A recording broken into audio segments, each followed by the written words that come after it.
All right, welcome into another Sunday special. I've got a familiar guest here for Arizona fans, Arizona State fans, and Katie McGovern. Welcome in, and we're going to start off by talking about a summer that you had. Yeah, it was quite a fun summer, pretty remarkable here. Let's start by what's hanging around your neck right now. Tell me what that is. Yeah, so I got the gold medal here from the Inline World Hockey Championships held in Asiago, Italy this year.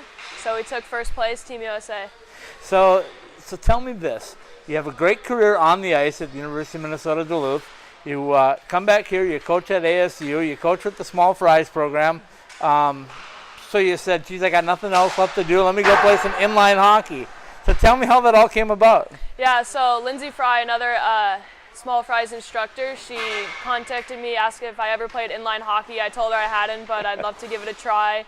So I was skating with her, training here with my coach, and got chosen to represent Team USA. And so I trained since March and then got to compete in the beginning of July in the World Championships. So the obvious question is, and for people that haven't done it, how different is it to go from skates to rollers? Yeah, it's pretty different. I broke my thumb actually, like trying it out. So it was a little different, really hard to stop, but in the end it's just hockey and it's the game I love, so it was a lot of fun.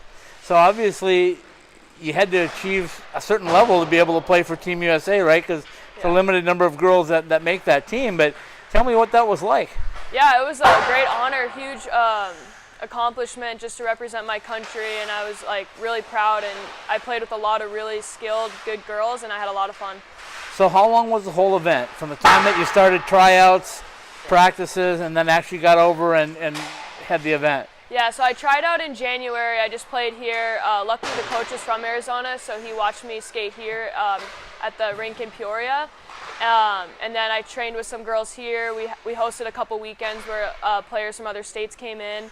And then we went to Asiago in July, and the tournament was a week long. Yeah. So how many teams from around the world were there? There were 16 teams. So when you have 16 teams, what did you think of the competition? Did they all skate well? They all play well? Yeah, every team we played was really good. It was a battle. No game was easy, and it was really cool playing teams from all over the world that loved this game, and it was just so much fun, and it was really competitive. So you obviously have a lot of accomplishments on the ice, but I'm guessing this one is kind of special because A, it's a gold medal, B, it's for your country, and C, it's from something that you're not naturally used to doing, right? Yeah, no, it was awesome. It's something I'll never forget, and I'll cherish that trip forever. So Lindsay Fry went with you. We already know her accomplishments on the ice, and I know she was really excited about playing roller too when she got back to Arizona and kind of put her ice hockey career to the side.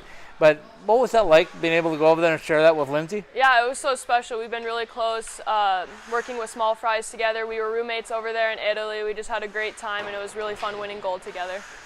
Let's take a quick break. Let's come back and let's talk a little about the tournament itself in Italy and all the things that you did on and off the roller rink. So we were in a small town in Italy, Asiago, so we went to the Asiago cheese factory, of course, got to see that, explored the little town. We went to the observatory there, which was really cool. We got to check out the moon and Jupiter, really nerdy, but it was really cool. And then, other than that, just watched some other games. I had a former teammate at UMD on Czech Republic, so I watched some of her games, which was really cool, and that was pretty much it. So had you been to Italy before, or was that your first trip there? That was my second trip there, but first time in Asiago.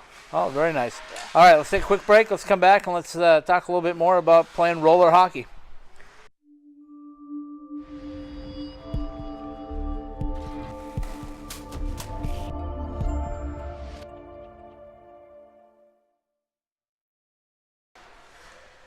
All right, we're back with, I'm going to call her another University of Minnesota Duluth Golden Girl. We can say that now because we got a couple that won gold on the ice this year, didn't we? Yeah, we did. Maddie Rooney and Sid Morin. And I don't want to say that I'm too partial to the deal, but I'm a Bulldog as well. And Katie and I hit it off really well when you came back to Arizona. So nice to have you back.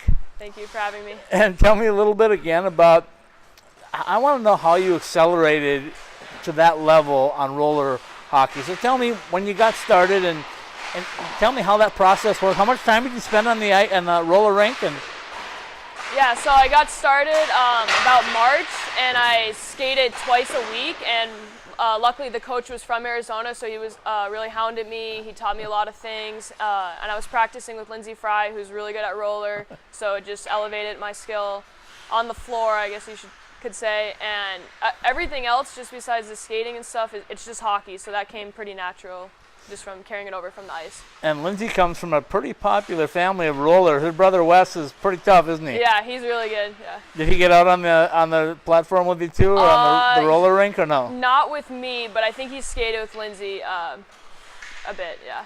So, growing up in Arizona, did you think that you would ever play roller hockey, or were you kind of all focused in on the ice part of it? No, ice was my life, and I never thought I'd play roller, but I'm so glad I did because it's so much fun, and now I have that to play also. So we talk about your role as an instructor with the small fries, and I know you really enjoy it. Yeah, definitely. You got a session coming up again today, Yep. but tell me about girls hockey in Arizona and what's changed over certainly the last couple of years. Yeah, well, definitely the numbers. I think that's the biggest thing, but it's so great to see all these young girls out here, and they're having fun, and we see them joining other teams, and that's what we want. We want them to go play for other teams after this program, and I've heard a lot of parents say that's what their daughters are going to do, so it's just awesome. It's growing here. And let's talk a little bit more specific about roller hockey and ice hockey and the differences.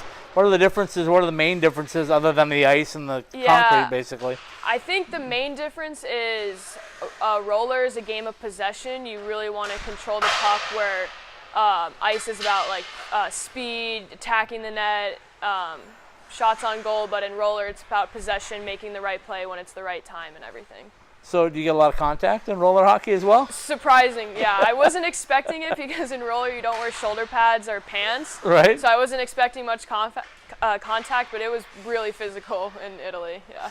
And you played at University of Minnesota Duluth on the ice side of it. You told me you had one friend or one former teammate that played for the Czech Republic. Anybody else from over there? No, that was it. I actually met a ref who refed me in the WCHA. She was on Lativa. Okay. But other than that, just my teammate on Czech Republic. What's the difference between American roller hockey and the international game? Is there any? Or do they play the same? It's pretty similar. Some of the lower end skills team would just play a box, almost like they're on the penalty kill, and we would just control the puck like we were on a power play.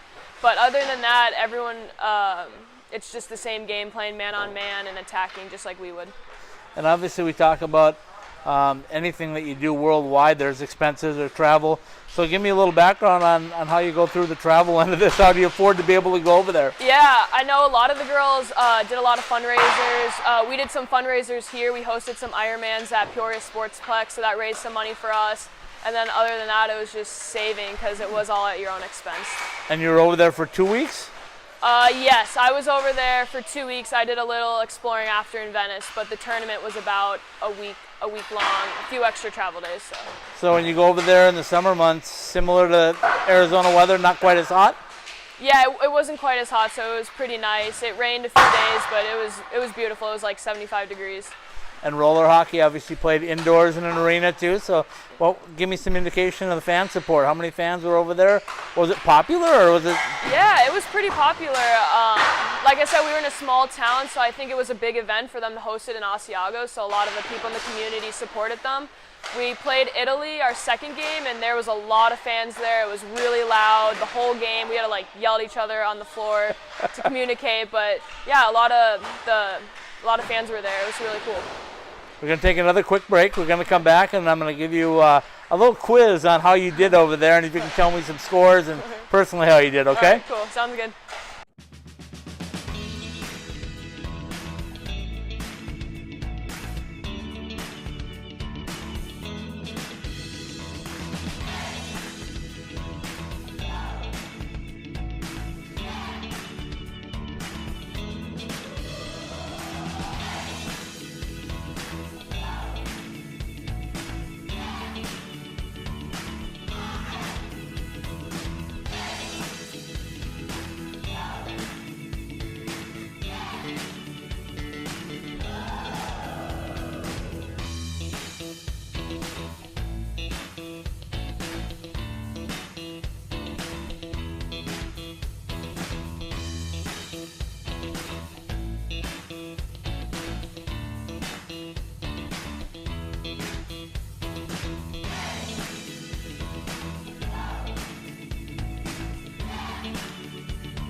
All right, we're back for another segment with Katie McGovern, the latest gold medal winner, back here at Oceanside with the gold medal around her neck. And Katie, I told you I'm going to put you on the spot, so here we go. All right. How many games did you have to play to win a gold medal in roller hockey?